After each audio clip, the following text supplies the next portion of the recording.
BRS నేతలపై మంత్రి సీతక్క మాటలతో విరుచుకుపడ్డారు. ఇందిరమ్మ చీరలపై బీఆర్ఎస్ లీడర్ల దుష్ప్రచారాలు చేస్తున్నారని ఆగ్రహం వ్యక్తం చేశారు. ఆడబిడ్డలు, మహిళా సంఘాలు ఎంపిక చేసుకున్న డిజైన్లలోనే చీరలను ఇస్తున్నాము. అయినా కలర్ బాగలేదు, డిజైన్ బాగలేదని ప్రతిపక్షం విమర్శిస్తోందని దుయ్యబట్టారు.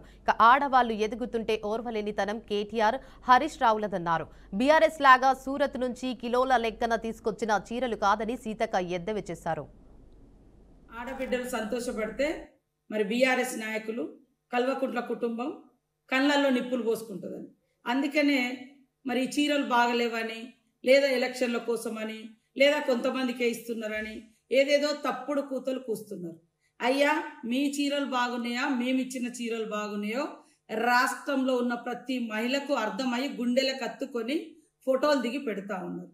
ఈరోజు ఇచ్చిన 67 లక్షల చీరలు సరిపోవట్లేదని ఇంకా 33 లక్షల చీరల వరకు మరి మళ్ళీ ఆర్డర్ ఇవ్వడం జరిగింది. దాదాపుగా అంటే పూర్తిగా కోటి మందికి.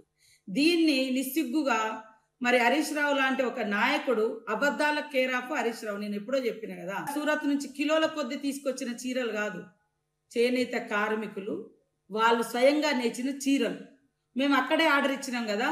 మీకు చిత్తశుద్ధి ఉంటే కేటీఆర్, హరీష్ రావు, కవితమ్మ